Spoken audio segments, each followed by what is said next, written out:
అంతర్జాతీయ నగరం కావాలి, ప్రపంచ దేశాలతో పోటీ పడాలి, పక్కనున్న బెంగళూరు ముంబయో లేకపోతే చెన్నైయో లేకపోతే ఢిల్లీయో కాదు, న్యూయార్క్ టోక్యో సియోల్ లాంటి నగరాలతో పోటీ పడాలని ఈరోజు మన వల్ల అయింది మనం చేసి కేంద్ర ప్రభుత్వం సహకారం తీసుకోవాలని మా ప్రభుత్వం చేస్తుంది. నిన్న మొన్న ఆయన పదే పదే ఢిల్లీ పోతున్నాడు అని ఏదో అన్నాడు అధ్యక్ష, లిస్ట్ కూడా చెప్పదలుచుకున్నాను నేను ఇప్పుడు ఈ సందర్భంగా.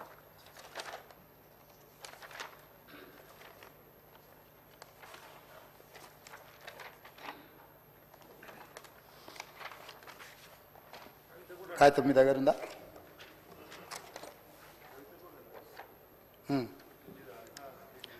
ఢిల్లీకి ఏమైనా గోటీలు ఆడుకోనికి పోతున్నా అధ్యక్ష, నేనేమన్నా 32 సార్లు పోయినా అధ్యక్ష ఢిల్లీకి, ఒక్కసారి కాదు.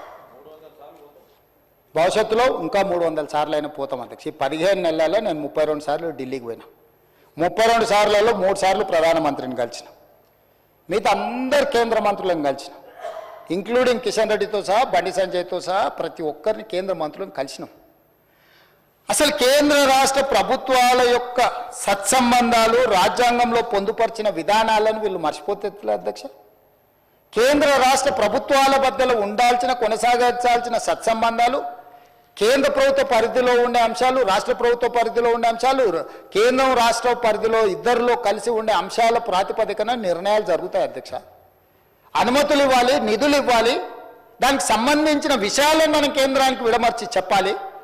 ఈరోజు నేను ఢిల్లీకి వెళ్ళినప్పుడల్లా ఢిల్లీకి పోయినా కలిసిన నరేంద్ర మోడీ గారిని, దేశ ప్రధానమంత్రి, ఈ దేశ ప్రధానమంత్రిని గౌరవించే సంస్కృతి నాకున్నది, మీకు లేకపోవచ్చు.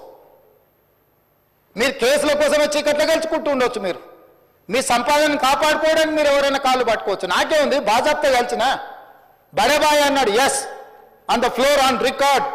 నేను మళ్ళీ ఒకసారి చెప్పదలుచుకుని, దేశ ప్రధానమంత్రి ఏ రాష్ట్ర ముఖ్యమంత్రికైనా పెద్దన్న లాంటి వాడే. రాష్ట్రాల ముఖ్యమంత్రులు రాష్ట్రాల కూడికనే కేంద్రము, రాష్ట్రాలలో ఉండే ముఖ్యమంత్రులకు ప్రధానమంత్రి పెద్దన్న లాంటి వాడు. ప్రధానమంత్రి తీసుకునే నిర్ణయాలు, కేంద్ర మంత్రివర్గం తీసుకునే నిర్ణయాలకు రాష్ట్రాల అభివృద్ధి కోసం ఉపయోగపడుతుంది. ఇందులో రాజకీయం ఏముంది అధ్యక్ష? రాజకీయాలు వచ్చినప్పుడు ఆయన భారతీయ జనతా పార్టీ నాయకుడు, నేను కాంగ్రెస్ పార్టీ నాయకుడిని. నా పార్టీ ప్లాట్ఫామ్ మీదకి వచ్చినప్పుడు నా పార్టీ విధానం మాట్లాడతా, ప్రభుత్వం వచ్చినప్పుడు కేంద్ర ప్రభుత్వం తీసుకోవాల్సిన సహకారం తీసుకుంటా. వెళ్ళినప్పుడు శంకర్ వచ్చాడు మిత్రుడు కొన్నిసార్లు, రేపు వెళ్ళాలి చూస్తే మహేశ్వర్ రెడ్డి గారిని అయినా తీసుకొని వెళ్తా, ఒకవేళ వాళ్ళు పరిచయాలు ఉన్నాయి, దానివల్ల తెలంగాణ రాష్ట్రానికి ఉపయోగపడతాను. కిషన్ రెడ్డి గారిని 4 సార్లు కలిసినాం, మాట్లాడినాం, 5 సార్లు మాట్లాడినాం. నాకేముంది అధ్యక్ష, ప్రజలు నిర్మలా సీతారామన్ గారిని లేకపోతే అమిత్ షా గారిని అందరినీ కలిసిన అధ్యక్ష. నేను కలవని మంత్రి ఎవరైనా కేంద్రంలో ఉన్నాడా? ఈ తెలంగాణ రాష్ట్రానికి సాధించుకోవాల్సిన అనుమతుల విషయంలో, నిధుల విషయంలో కేంద్రంలో ఉన్న ప్రతి ఒక్కరిని కలిసిన, ప్రధానమంత్రి గారిని కలిసి నివేదిక ఇచ్చి అక్కడి నుంచి మంత్రులకు పంపించి మంత్రులతోని ఫాలో అప్ చేసి, నేను ఒక ఐఏఎస్ ఆఫీసర్ కంటే ఎక్కువ, ఒక క్లర్క్ కంటే ఎక్కువ ప్రతి టేబుల్ దగ్గరకు పోయి తెలంగాణ రాష్ట్రానికి కావాల్సిన వాటి కోసం నేను ప్రయత్నం చేసిన అధ్యక్ష. తప్ప నేను పోయి వచ్చినందుకు నేను సాధించింది వరంగల్ ఎయిర్పోర్ట్ నేను తెచ్చింది కాదు అధ్యక్ష. రీజనల్ రింగ్ రోడ్డు నార్త్ ఉత్తర భాగం టెండర్లకు వచ్చింది నా వల్ల కాదు అధ్యక్ష. 4,000 కోట్ల ప్రపంచ బ్యాంక్ హెల్త్ ప్రాజెక్టు అప్రూవల్ తీసుకొచ్చింది నేను కాదు అధ్యక్ష. డిఫెన్స్ ల్యాండ్స్ ఎక్స్చేంజ్ కంటోన్మెంట్లో రాజశేఖర రెడ్డి గారు ఉన్నప్పుడు, మన్మోహన్ సింగ్ గారు ఉన్నప్పటి నుంచి 20 ఏళ్ళ నుంచి మొదలు పెడితే ఈ రోజు వరకు కంటోన్మెంట్లో డిఫెన్స్ ల్యాండ్స్ రాలేదు అధ్యక్ష. వీళ్ళు 10 ఏళ్ళు కూడా వేయలేకపోయారు అధ్యక్ష. నేను పోయి ఢిల్లీకి పోయి నరేంద్ర మోడీ గారిని కలిసి, రాజ్నాథ్ సింగ్ గారిని కలిసి, ఉత్తర తెలంగాణ మొత్తం అక్కడికి వస్తేనే బాటిల్ నెక్ అవుతుంది. రాజీవ్ రహదారి నుంచి మొదలు పెడితే అక్కడి నుంచి వస్తే ట్రాఫిక్ అంతా అక్కడ జామ్ అవుతుంది, మీరు ఇవ్వాల్సిందే అనుమతి అని వాళ్ళని అడిగితే, రాజ్నాథ్ సింగ్ గారు పెద్ద మనసు చేసుకొని 160 ఎకరాల రక్షణ శాఖకు సంబంధించిన భూ బదలాయింపు తెలంగాణ రాష్ట్రానికి చేసిండు. చేసినప్పుడు నేను అభినందించొద్దా అధ్యక్ష రాజ్నాథ్ సింగ్ గారిని? తప్పేముంది అధ్యక్ష? తెలంగాణ రాష్ట్ర ప్రయోజనాల కోసం, అభివృద్ధి కోసం ఒక మంత్రి సహకరించినప్పుడు ఆ మంత్రి మాకు సహకరించిందని చెప్పడానికి బేసిజాలు ఎందుకు అధ్యక్ష? విధానపరమైన అంశాలలో మాకు వేరే అభిప్రాయం ఉండొచ్చు, కానీ అభివృద్ధికి వచ్చినప్పుడు తెలంగాణకు సహకరించిన వాళ్ళను మనం ఎందుకు అభినందించొద్దు అధ్యక్ష?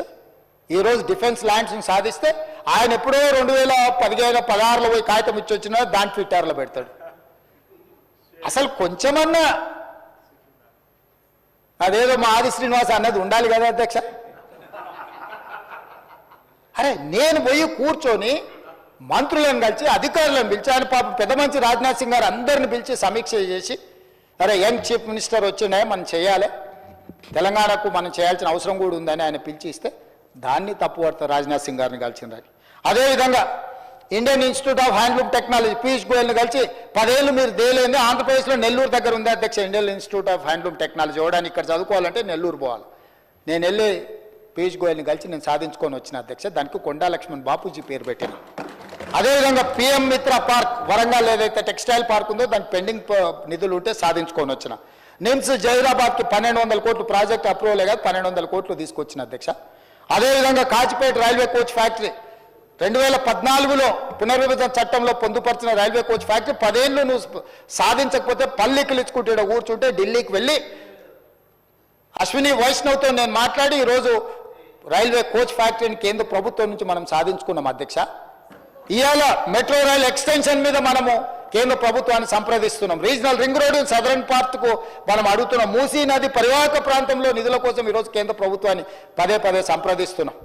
రేపు జరగబోయే భారత్ సమ్మిట్, ఏప్రిల్లో జరగబోయే భారత్ సమ్మిట్ 100 ప్రపంచ దేశాల నుంచి మేధావులందరూ తెలంగాణకు వచ్చి తెలంగాణ రైజింగ్ 2050 పాలసీ డాక్యుమెంట్లో పార్టిసిపేట్ చేయడానికి ప్రపంచంలో ఉన్న 100 దేశాలకు సంబంధించిన ప్రతినిధులు పాలనలో ఉన్న వాళ్ళని తెలంగాణ రాష్ట్రానికి ఆహ్వానించడం.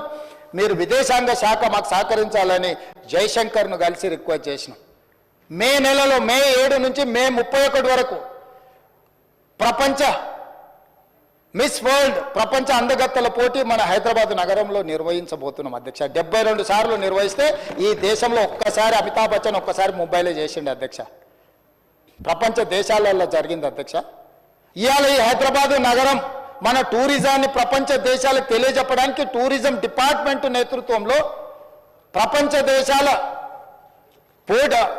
అందగత్తెల పోటీలు ఇవాళ హైదరాబాద్ నగరంలో మనం తీసుకొచ్చాం అధ్యక్ష. మిస్ వరల్డ్ మే 7 నుంచి మే 31 వరకు హైదరాబాద్ నగరంలో జరగబోతుంది. 140 దేశాలకు సంబంధించిన ప్రతినిధులు 3000 టీవీ ఛానల్స్ మీడియా ఛానల్స్ ఇవాళ నెల రోజులు తెలంగాణ రాష్ట్రంలో ఉండబోతున్నాయి అధ్యక్ష.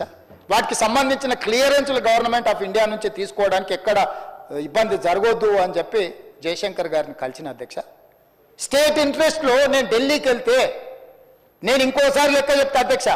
నేను ఎప్పుడు అయినా కమర్షియల్ ఫ్లైట్లో 1-2 సార్లు ఏమైనా చార్టర్ ఫ్లైట్లో పోయినేమో, ఎప్పుడు అయినా సామాన్యులతో పాటు కమర్షియల్ ఫ్లైట్లో మామూలు టికెట్ కొనుక్కొని పోయినా అధ్యక్ష. ఎన్నిసార్లు నేను మీలాగా దుబారా చేయలే. ఏడికి పోయినా దేవుడికి మొక్కుతే గవర్నమెంట్ పైసలు ఇస్తాం, మొక్కుడేమో ఈయన పైసలేమో గవర్నమెంట్వి. కిలోల కొద్ది బంగారము మొక్కు ఏదైనా ఉంటే వ్యక్తిగతం అధ్యక్ష. ప్రభుత్వం సొమ్ముతో ఎవరు మొక్కుబడులు తీర్చుకోరు అధ్యక్ష. ఏడికి పోయినా ఆయన చార్టర్ ఫ్లైట్లలో పోయి నేనేమన్నట్లు దుబారా చేసిన అధ్యక్ష. లెక్క తీస్తాం, దాన్ని కూడా లెక్క తీస్తాం. మీరు ఎన్నిసార్లు పోయారు, ఎక్కడెక్కడికి పోయారు, నేను ఎక్కడికి పోయినా, నేను పోయినప్పుడల్లా ఏం సాధించుకొని వచ్చినా ఏం తెచ్చినా మీ కడపమంటేందో నాకు అర్థం కావట్లేదు అధ్యక్ష. కేంద్ర ప్రభుత్వంతో సత్సంబంధాలు ఉండి మోడీ గారితో నవ్వుకుంటే ఫోటో దిగితే చూసినావా మోడీతో ఫోటో దిగిండి అని. అంటే ఆయన ప్రధానమంత్రి, సహకారం అడుగుతున్నాం మనము ముఖ్యమంత్రిగా. రాని విషయాలు ఏమన్నా ఉంటే మనం పోరాడుతున్నాము. పోరాటంలో ఏమన్నా వెనకాడికి చేసినామా? అదేవిధంగా పూడూరులో 10 ఏళ్ళు నువ్వు పక్కన పెడితే లో ఫ్రీక్వెన్సీ నేవీ రాడార్ స్టేషన్ మీకు తెలుసు, తమరికి పక్కనే పూడూరు దగ్గర 3000 ఎకరాలు. దేశ భద్రతకు సంబంధించి 10 ఏళ్ళు నువ్వు అడ్డం పెట్టి ఆ ప్రాజెక్టును పక్కన పెట్టినావు. ఆ ప్రాజెక్టు ఎంత కీలకం అంటే బే ఆఫ్ బెంగాల్లో ఎక్కడైనా శత్రు దేశాల నుంచి సంబంధించిన ఏదైనా ప్రమాదం ఈ దేశానికి పొంచి ఉంటే అక్కడ చిన్న కదలిక కదిలినా ఇక్కడ నుంచి రీడ్ చేసి ఎంబడే మన నిఘా వ్యవస్థలను అప్రమత్తం చేయడానికి అవసరమైన ప్రాజెక్ట్ అది. 3000 కోట్ల రూపాయలతో ఇక్కడ జరిగితే నువ్వు పెండింగ్ పెడితే తక్షణమే ఆ 3000 ఎకరాల భూమిని క్లియర్ చేసి ఆ ప్రాజెక్టును తీసుకొచ్చి ఈరోజు దేశ భద్రత విషయంలో రాజకీయాలకు అతీతంగా నేను వివరిస్తే నువ్వు ధర్నా చేస్తావా? ఈ దేశమే భద్రంగా లేకపోతే, ఈ దేశానికి రక్షణ లేకపోతే, ఈ దేశాన్ని రక్షించే సైనికులకు సహకరించకపోతే నీకు దేశభక్తి ఉన్నట్ట, లేకపోతే దేశ ద్రోహివా నువ్వు అని నేను అడుగుతున్నా అధ్యక్ష ప్రతిపక్ష పార్టీని. నాకేముంది అధ్యక్ష, అక్కడ నేవీ లో ఫ్రీక్వెన్సీ నేవీ రాడార్ స్టేషన్ కడితే నాకేమైనా కాంట్రాక్ట్ వస్తుందా అధ్యక్ష? ఈ దేశ భద్రత అధ్యక్ష. రాజ్నాథ్ సింగ్ గారు, నరేంద్ర మోడీ గారు వాళ్ళ ఇంటి కోసం కట్టడం లేదు కదా అధ్యక్ష.